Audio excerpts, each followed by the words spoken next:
Physics class 12 question number 7.7 NCERT का question given है। यहाँ पर एक सीरीज एलसीआर सर्किट दे रखा है। कैपिटल आर रेजिस्टेंस की वैल्यू दी है 20 ओम, कैपिटल एल इंडक्टर की वैल्यू दी है 1.5 हेनरी, कैपिटल सी कैपेसिटेंस दिया है 35 microfarad, is connected to a variable frequency 200 volt, V R M S की वैल्यू दी है। AC supply when the frequency of the supply equal to the natural frequency, जब भी वो बोलेगा कि हमारी क्या होगी frequency of the supply, source की फ्रीक्वेंसी नेचुरल फ्रीक्वेंसी के इक्वल हो जाएगी, तो ये कंडीशन हो जाती है हमारी रेजोनेंस कंडीशन। इस कंडीशन को हम बोलते हैं रेजोनेंस कंडीशन। अब रेजोनेंस कंडीशन में हमें सारी चीज़ें निकालनी है। यहाँ पर क्वेश्चन में है what is the average power transmitted to the circuit. Average power की वैल्यू हमें यहाँ पर फाइंड करनी है।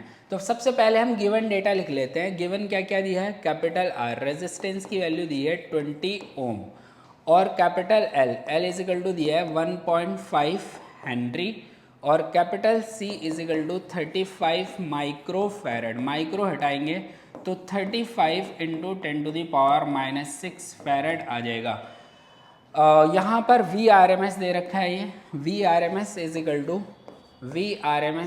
To 200 volt.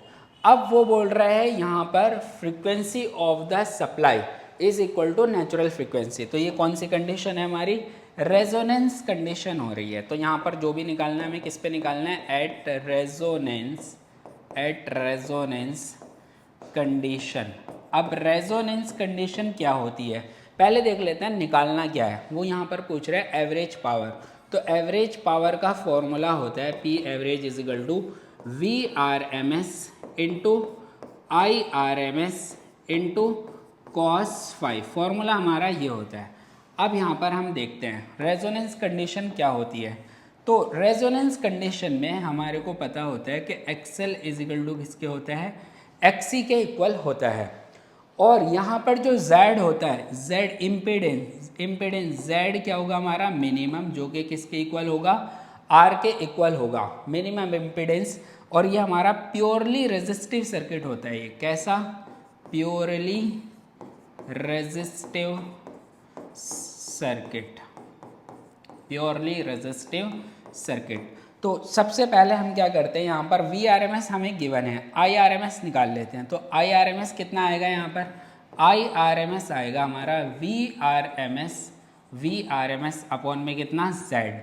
अब यहाँ पर वी आर एम एस तो हमें गिवन है और जेड कितना होगा, क्योंकि रेजोनेंस हो रहा है, रेजोनेंस है तो इम्पिडेंस इज इक्वल टू होता है रेजिस्टेंस के, और रेजिस्टेंस की वैल्यू यहाँ पर रखेंगे। तो यहाँ से आई आर एम एस कितना आएगा, I R M S is equal to V दे रखा है हमें 200 और रेजिस्टेंस की वैल्यू दे रखी है यहाँ पर हमारे को 20 ओम।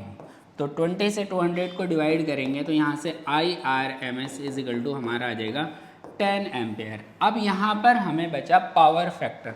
अब जैसा मैंने यहाँ पर मेंशन किया कि ये कैसा रेजिस्टर है, प्योरली रेजिस्टिव सर्किट है, मिनिमम इम्पिडेंस किसके इक्वल आता है, रेजिस्टेंस के। तो यहाँ पर cos phi is equal to कितना हो जाएगा हमारा 1, क्योंकि फाई की वैल्यू क्या होगी, यहाँ पर फाई की वैल्यू होती है 0 डिग्री। तो यहाँ पर पावर फैक्टर cos फाई कितना हो जाएगा 1। तो पी एवरेज का फॉर्मूला हो जाएगा हमारा V R M S into I R M S. तो P average is equal to V R M S कितना 200, आई आर एम एस हमने फाइंड किया कितना 10। तो यहाँ से पी एवरेज पावर हो जाएगी हमारी 2000 वॉट। यही क्वेश्चन में हमें पूछा गया था, एवरेज पावर आ गई हमारी यहाँ से कितनी 2000 वॉट। इसी तरीके से हम एनसीईआरटी का कंप्लीट सॉल्यूशन यहाँ पर प्रोवाइड करा रहे हैं। आपको अगर इस तरह की वीडियो चाहिए तो आप हमारे चैनल को लाइक शेयर एंड सब्सक्राइब कर सकते हैं। Thank you so much.